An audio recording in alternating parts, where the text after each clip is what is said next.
Hey, just thought I'd give you a quick video on how I figured out how much pipe fittings that I needed and how to get the proper slope for this. I don't do this every day, so I have to figure it out. So a lot of people like me who are on YouTube, right? We're on there learning because it's our first or second time and we don't know how to do it. So I figured I'd just put together this quick. I haven't finished the pipe on this side here, but this is one straight shot, so it's pretty simple. So all I did was I took a notepad, and you can tell my handwriting is terrible, but there's a basic footprint of this with all the jags. And you can see, hang on a second here. You can see it starts right here, right? In that corner, comes out over. We're standing right here, comes here and then down that long wall. And then I have to run it across the back as well to join here, and they'll get daylighted out. So the first thing was I just had the measurements, right, of the different sections, and I added that all up. That's easy enough because it gives you the total, how many linear foot of pipe you need. Then where my downspouts were going to be, I knew the one in the corner here, I knew one out here, one in this corner, one down here, and I've got one over here. So now I know I need fittings for those. So elbows, right, straight down and over. This would be a elbow to make the corner, elbow to make the corner, elbow to make the corner with a T, and then straight across, and then a elbow with a T to go up to the downspout, and then straight down, the same thing, right? Just making your turns and your T's so you can get your downspout into it. So then all I did was I was looking at how I need my slope, knowing that I can, I'm limited by the depth over there, my starting point, and all these feet here and to here. The thing that limited me, now I could have went further down, right? Except for that, my footer has a step. So I couldn't go lower there because unless I did a zigzag there, but I didn't want to do that.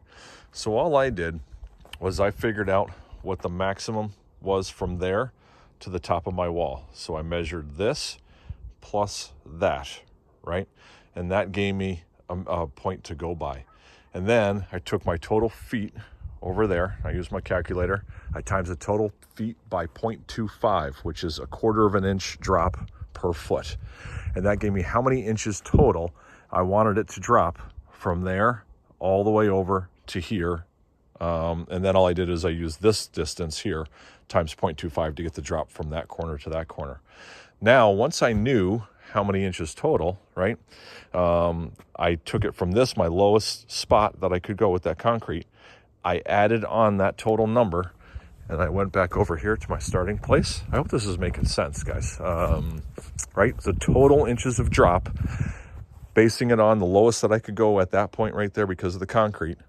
And then we're going up from there based on the total number of feet. And then I was down in, hang on, let me hop down in there. You might not be able to see it because I already got the pipe in.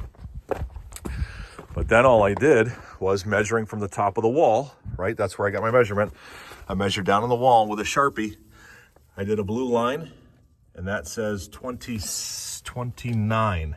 So 29 inches down. And the bottom of my pipe is lined up with that line. And then I went down, same thing down here, right? Total number of feet here, all the way there, times 0.25. Gives me how many inches down or lower than that. And can we see it under there? It's covered up by the pipe, I think. Oh, it's right in there. You can barely even see it right in there. But I marked it with a Sharpie. That was 35 1/4. And then total feet from there to this corner times 0.25, marked it on the wall. And that's all I did all the way over, made just little benchmarks. And then when I put the pipe in, I just lined it up with those. Now what I did was I just used some little tap cons on my corners and like on a long stretch right there. This one I didn't need. I supported it with a mound of stone. And then I just used wire and held it in place at my benchmark. And that's how I got how many feet I needed, the drop that I needed at 1/4 inch.